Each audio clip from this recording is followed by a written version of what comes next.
ചെറുതായിട്ടെങ്കിലും എനിക്ക് സ്വന്തമായി ചെയ്യണം. ഇനി എനിക്ക് ആജ്ഞാനുവർത്തിയാകാൻ കഴിയില്ല. കാരണം ഞാൻ എത്രമാത്രം അനുസരിച്ചിട്ടും എന്നെ ആരും ഗൗനിക്കുന്നുമില്ല, എന്നെ ആരും പരിഗണിക്കുന്നുമില്ല.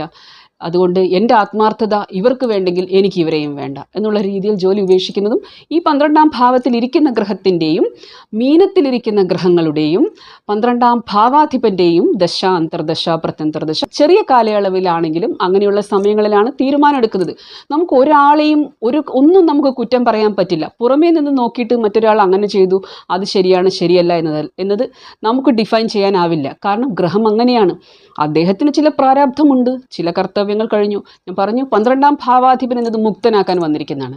അതുകൊണ്ട് എല്ലാവരും പ്രത്യേകിച്ച് ഈ 12ാം ഭാവത്തിൻ്റെ അധിപൻ 6ലൊക്കെ ഇരിക്കുമ്പോൾ അത് എക്സ്ട്രീം എൻഡ് ആണെങ്കിൽ, കാരണം പാപഗ്രഹങ്ങളുടെ ദൃഷ്ടി, പാപഗ്രഹങ്ങളുടെ കൂടെ 12ാം ഭാവം പാപഗ്രഹത്തിൻ്റെ രാശി, ആ ഗ്രഹവും വെൽ പ്ലേസ്ഡ് അല്ലെങ്കിൽ